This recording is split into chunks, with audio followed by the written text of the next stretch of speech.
Joseph Stiglitz, the Nobel Prize-winning economist, says it's time to rethink the meaning of freedom and the role of the modern state. In his new book, The Road to Freedom, he lays out an argument that everyday Americans are being harmed by deregulation and a lack of protections.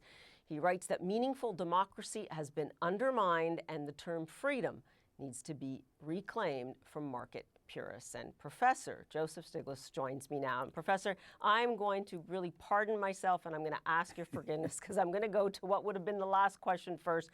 I've read your book. We will get to the very important points that you made. I have to have you comment on what is going on our campuses. You have seen a generation of students go through the gates of Columbia University. So I have to ask you, from what you see now in your learned position, in your wise position, give us some words of wisdom here. What do you want to see them do on your campus? Well, I think I'm actually pleased that our students are engaged in what's going on in the world. And let me say, from what I've seen in Columbia, there's been no problem up in the part of the world that part of campus I'm in. We're called the Manhattanville campus. From what I've heard, what's going on in the main campus is very peaceful.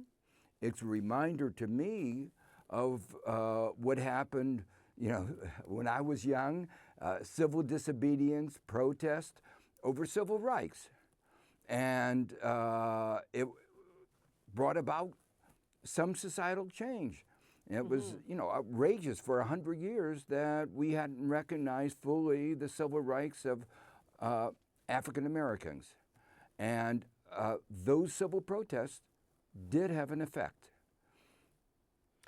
Okay, so I just have to ask you quickly, are you concerned for the safety, though, of Jewish students on campus? And do you agree with Mike Johnson, the House Speaker, that your president should resign? I disagree with him strongly. What I think is that he should resign, that he is interfering in a fundamental way with a basic way in which our society works. Academic freedom. Academic freedom is really important to the running not only of our universities, but of our society. Universities are an important critic of what government does, and if we lose that academic freedom, our country, I think, is in a very bad shape. I haven't seen anything like this since when I was young, even before I went to college, HUAC, the House Un-American Activities Committee, and an attack on universities of this kind is totally unacceptable. Okay. All right, and I thank you for weighing in on that for us, given your position. Okay, neoliberalism. You argue there is nothing new about the current brand of free market capitalism. You argue, in fact, that it's given rise to massive inequalities, and it's been fertile ground, in fact, for dangerous populists. So I ask you, why this book, why now, and how are you hoping it resonates?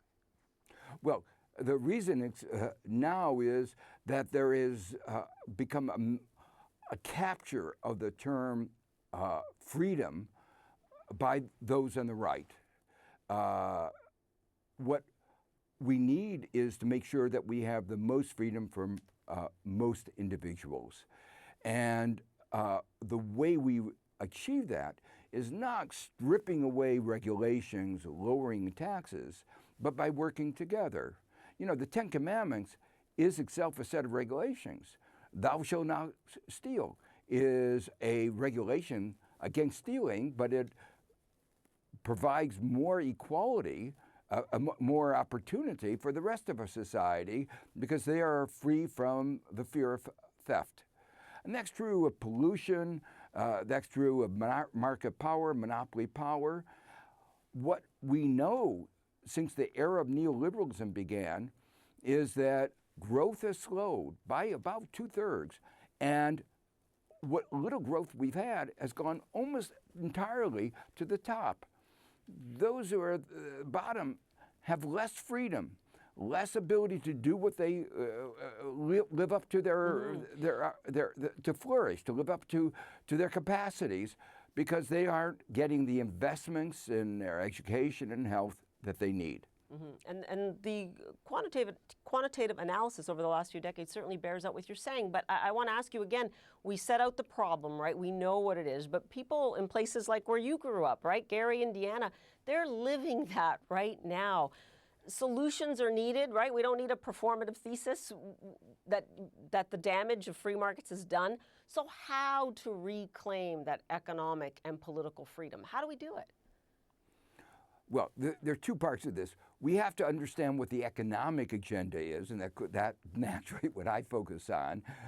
We need to rebalance the role of the market and the government, recognize that we need a rich civil society, a free press, independent academic institutions.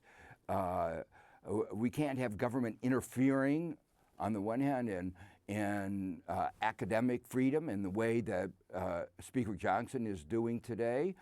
But we also need government to regulate the polluting companies from taking away our freedom to breathe.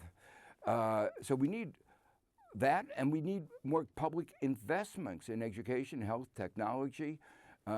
Just think of one thing. We wouldn't be here having this discussion today if we didn't have the vaccines against COVID-19. But those vaccines depended on government investments in mRNA, in the mRNA platform that quickly allowed us to develop a vaccine. So we need both government regulation, government investments. The hard part is the politics. And that's where our young people getting engaged in politics is so important. And it's so worrying to see this attempt to squash this kind of engagement. Professor Joseph Stiglitz, we have to leave it there for now. The book is The Road to Freedom, and I certainly appreciate you weighing in, especially on the topic of academic freedom. Thanks so much. Appreciate it. Thank you.